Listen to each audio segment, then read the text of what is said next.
میں ہوں حیدر بھائی، میں ہوں موئز جعفری، اور آپ دیکھ رہے ہیں ایجنڈا 360۔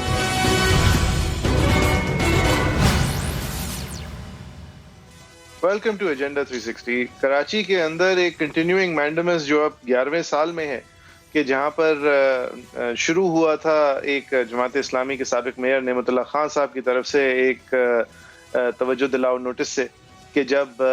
کراچی کے اندر جو پارکس اور جو پبلک اور امینٹی ایریاز تھے وہ ایک دم سے غائب ہونا شروع ہو گئے تھے ایم کیو ایم کے دورے لوکل گورنمنٹ میں، اور جس زمانے میں ان کو مشرف صاحب کے انڈر پروونشل حکومت کے اندر سے بھی ایک چنک ملا تھا، اس کے حوالے سے یہ بات اجاگر کرنے کی کوشش کی تھی کہ یہ تمام عوام کی یہ سپیسز ہیں، یہ پھیپڑے ہیں شہر کے، اور یہ غائب ہو رہے ہیں، یا پھر یہ ہسپتال ہیں اور ہسپتال غائب ہو کے بلڈنگیں بن رہی ہیں، سکولز ہیں، سکولز غائب ہو کے کچھ اور ہو رہا ہے، یہ کیسے ہو رہا ہے اور یہ غیر قانونی ہے۔ یہ ایک 11 سال پہلے ایک کوشش شروع ہوئی تھی، اس کے بعد تواتر سے جتنے چیف آئے ہیں جنہوں نے دلچسپی لی ہے یہ کراچی کے کنٹینیوئنگ مینڈمس میں، انہوں نے اس کو ایک الگ الگ طریقے سے چلانے کی کوشش کی ہے۔ افتخار چودھری صاحب نے اس کو شروع میں سندھ گورنمنٹ کے اوپر ایک نظر رکھنے کی، باقاعدہ جس کو ناقدین ایگزیکٹو اوور ریچ کہتے تھے، اس کی کوشش کی اس مینڈمس کے تھرو۔ سندھ حکومت کو ٹرانسفرز کی اجازتیں روک دی گئیں، سندھ حکومت کے پلاٹ ٹرانسفرز جو ہیں وہ رجسٹریز کے اندر ہونے سے روک دیے گئے۔ ایک زمانہ آیا پھر کہ ثاقب نثار صاحب کے انڈر یہ فیصلہ کیا گیا کہ کراچی جو ہے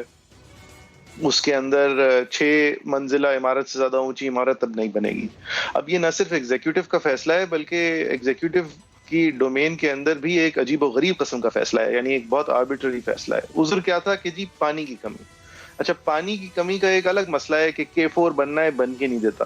K4 جو منصوبہ ہے کراچی کی پانی کی چوتھی لائن کا، اس کے اپنے اندر ایک اور مسئلہ ہے کہ اس کو جس نے پلان کیا ہے وہ نااہل، اور جس طرح پلان ہوا ہے وہ چل نہیں سکتا۔ رائٹ آف وے کے اوپر لڑائی لڑی جا رہی ہے، لیکن اسی چینل کی جو ڈیجیٹل پبلیکیشن ہے اس نے ایک بہت عمدہ آرٹیکل اس پہ شائع کیا تھا کہ K4 کا منصوبہ ڈیڈ ان دا واٹر ہے، کہ اگر بن بھی گیا تو کوئی خاص کامیاب نہیں ہو سکے گا، اور بن بھی کیوں نہیں پائے گا کیونکہ جن لوگوں نے اس کو ڈیزائن کرنے کی کوشش اور جن لوگوں نے اس کو پائے تکمیل تک پہنچانے کی کوشش کی وہ اس کام کے، اس طرح کی اسٹرکچرل انجینئرنگ کے اہل ہی نہیں تھے۔ بہرحال یہ پانی کی تو ایک چھوٹی سی بات ہے۔ پھر آئے ہمارے حاضر چیف جسٹس گلزار احمد صاحب،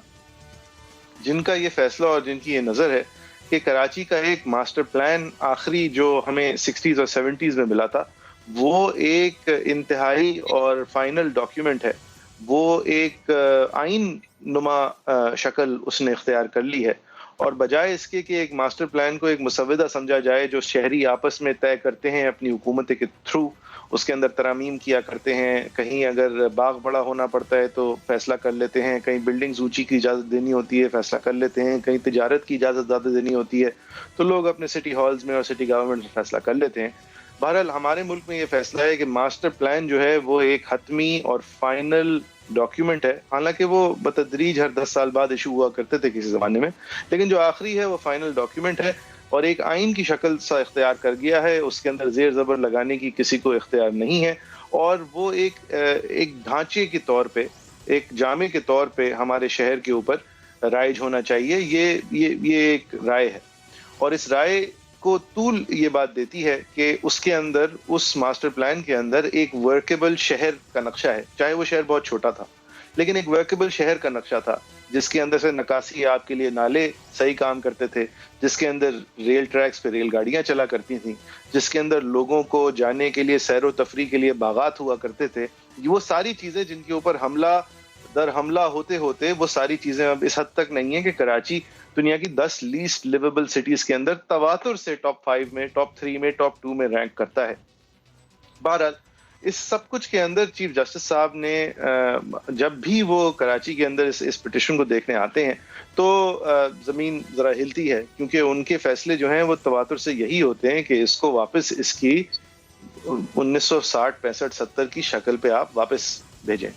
اب گجر نالہ اور اورنگی نالہ یہ دو ایسے بڑے برساتی نالے ہیں جس کے اندر سے نکاسی آب ہوتی ہے شہری سطح پہ، اور ان کے اوپر یا تو انکروچمنٹس ہو گئی ہیں یا ان کی جو پروہیبٹڈ لائنز ہیں ان لائنز کے اندر تھوڑا سا یا زیادہ پراپرٹیز آ گئی ہیں، یا پھر ایسی پراپرٹیز ہیں جن کو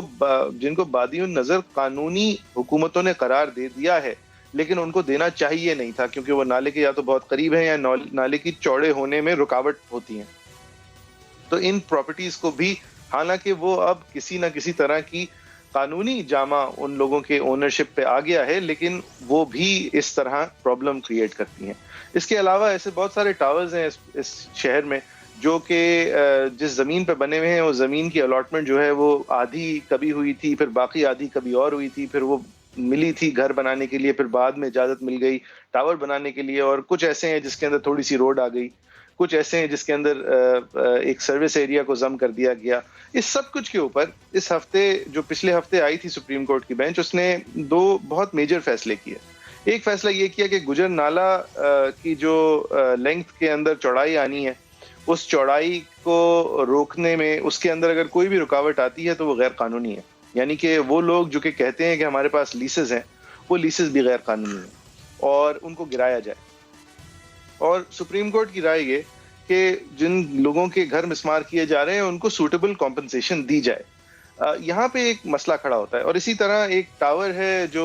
شارع فیصل پہ ہٹ کرتا ہے جس کے اندر بہت سارے مطلب وہ اب آباد ہے وہ ٹاور، اس کو بھی گرانے کا حکم دیا ہے سپریم کورٹ نے اس بیسس پہ کہ اس نے کبھی کسی پلاٹنگ کے تحت ایک سروس لین کو بھی اپنے ٹاور کی حدود میں منجمد کر دیا تھا اور اللیگلی کیا تھا. اب آرگیومنٹ یہ لی جاتی ہے کہ جو لوگ آج وہاں بسے ہوئے ہیں اور جو آج وہاں قیام پذیر ہیں ان کو کہیں اور بھیجنے کی حکومت کے پاس طاقت اور وقت نہیں ہے،